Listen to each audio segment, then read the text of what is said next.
Get ready with me while I tell you about my first few days in prison. The last video I posted, I was talking about how we were on the bus and we were going into the prison. When we got to the prison, there were probably about 50 or 60 girls. It's really loud. The officers were constantly yelling at everybody to shut up. It was standing in this line that I got my period. I panicked a little bit because I didn't know what to do. I ended up getting out of line and going to ask an officer what I should do, and she handed me a roll of toilet paper and a bag of pads and told me where the bathroom was. I got back in line. They asked me a bunch of questions. They wanted to know if I had any STDs, health concerns, disabilities, any piercings or tattoos, and they took pictures of our tattoos. And about 5 to 6 of us at a time went into this big communal shower. We were told to strip completely down to nothing. There were 2 buckets. There was a donate bucket and a trash bucket, and we were to take our clothes off and put them in one of those buckets. I remember going into prison with a bra on that didn't have an underwire because I thought I'd get to keep that,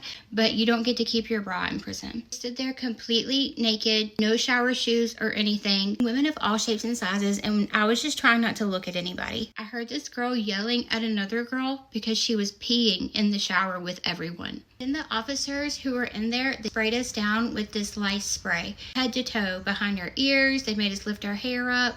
They sprayed us everywhere. And then we sat there shivering for 5 minutes. After the lice spray had done its job, then they let us take a shower. We were given a hand towel to dry off with. An officer was standing there passing out uniforms. Stood in front of her naked, and she took one look at us and decided what size we were and gave us that uniform. And then we took turns having our photo taken. We were there probably all day, at least 8 hours, before they took us to the prison.